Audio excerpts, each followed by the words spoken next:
Habitat plan? Habitat plan? You want to talk habitat plan? You gotta be kidding me. Well, in the infamous words of Jim Mora, yes, we're going to talk habitat plan right now.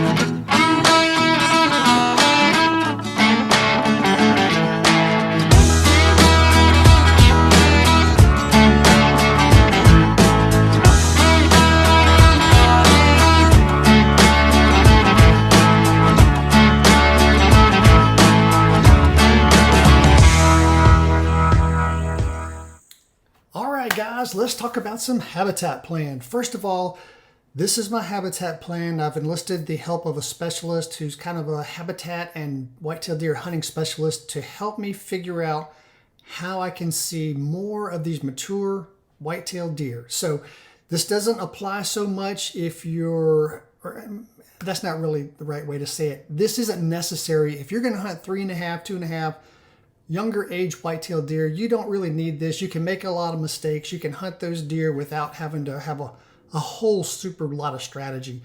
But when we're talking about hunting these 4.5-year-old deer and more, whole different animal, much smarter, takes a different kind of plan of attack. So that's what we have here.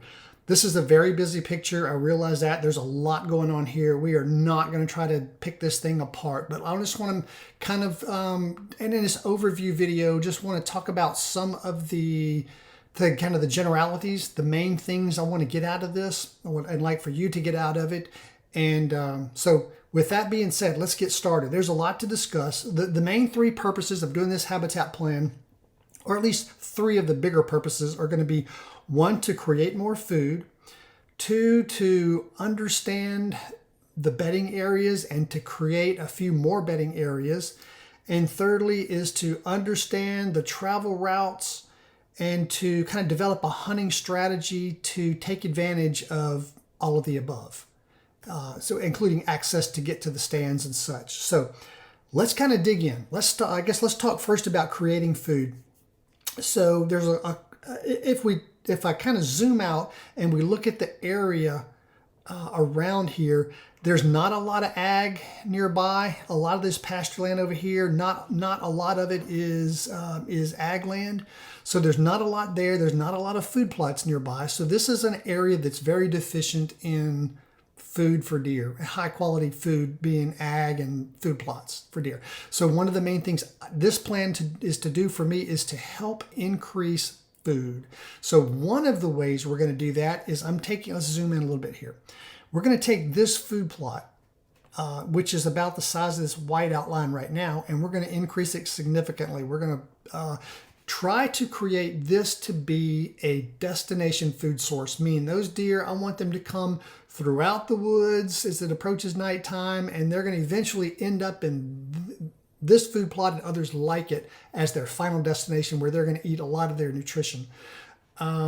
So this is not a place to hunt. This is a place to draw deer for them to go for dark. I want to hunt these deer as they kind of make their way towards this kind of spot. So anyway, increasing food plot size is one of the ways we're going to help with food. So let's back out a little bit here. The other food plots around here, this one over here, this little one down here, as you kind of look around, you'll see other little food plots here and there. Most of these food plots are kind of constricted in the size and shape that they are by topography and other features, so I can't do much with them. So I would love to be able to make another giant food plot out here on this west side, a destination plot way out here to the west, but it's going to be very difficult to do. So that is part of creating the increase in the food. So another big part of increasing food, I just talked about how I can't do much to increase the food plot sizes. So I need more food. So what can we do? So look at our plan here and you see these foggy looking areas up here in the west, northwest side, and all along the east and southeast side. These areas we're going to use these to increase food by creating natural browse. So these are timber stand improvement areas, or TSI, timber stand improvement areas. And basically all we're going to do here is I'm going to have a logger forester come in, cut a bunch of the trees out. It's going to remove that high canopy that blocks the sunlight from getting down.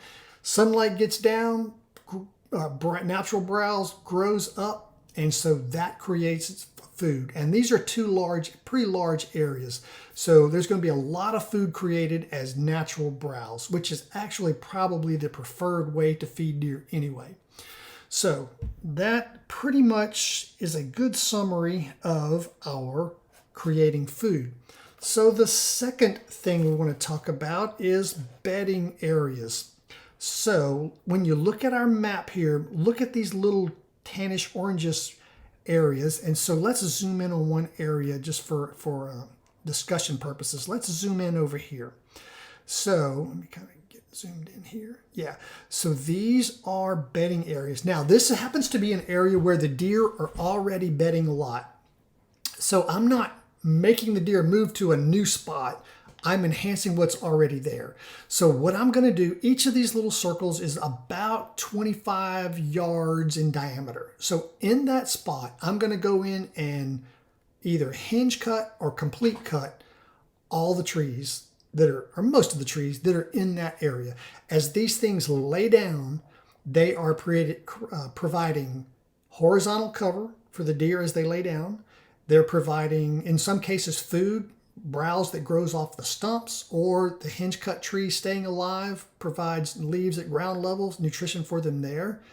And so having all these little 25-yard, these little holes in the woods where sunlight comes in, browse comes up, thickens up, good cover, just made some really nice, almost ideal bedding areas for deer.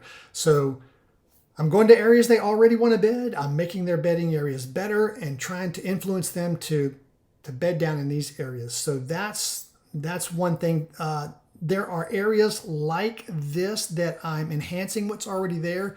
There are plenty other areas where I'm not doing anything at all. They already bed there. They don't really need any more incentive. They're doing just fine, so I'm leaving those alone. Just one other area where I'm doing a little bedding cutting is right along in here. So we're creating a couple of enhanced bedding areas where they already bed. All right. One other thing that's going to have a big impact on the bedding, I think, is kind of going back to our TSI areas, our cutting areas, our big foggy looking spots. So this one and this one over here, by doing the cutting, as it's laying down treetops, as it's letting sunlight down, the browse comes up. Yes, we talked about how it's improving the food for the deer, but it's also improving bedding. So that also is a big part to creating and improving large areas of good bedding for bucks and does. All right, so we've talked about food, we've talked about bedding, and let's talk about the third part, travel routes. So when you look at this map, you will see all these yellow paths, yellow lines everywhere. So these are actually trails that we walked out and traced. These are current existing deer trails. This just follow the deer trails through the woods after season's over. We walked these trails and they just kind of go all over. So one of the things that you will notice, again, let's zoom into this area right over here a little bit, and it serves to illustrate a point. So when we look here, we see this yellow line, we see this yellow line, we see this yellow line. So deer are bedding in these areas and they just kind of walk all over the woods. They just meander through kind of anywhere. But notice how when they cross this little creek and come over this way, they all kind of pinch down to one area and they cross along here. So those are kind of travel routes we found, and it helps us out because instead of trying to hunt these deer out here where they might be walking anywhere in these woods, I have a much better chance of seeing those deer if I move in to the spot where all the trails converge and hunt them right there. For one thing, I don't have to go into these woods, disturb the deer, spook them, and blow out the deer I'm looking for by trying to get into stands in the middle here, when I can sneak in right here, and I'm going to catch deer that walk down this trail, this one, and this one. So I'm going to catch them all in one spot. That's the kind of thing that we want to do. So that is an example that's happening all over this map. So the yellow lines are the travel routes that the deer are already taking, and we have identified a lot of those, and we found places where we can strategically put stands and hunt those deer with the best chance of success. All right, let's see, a couple other things maybe I wanted to go over here.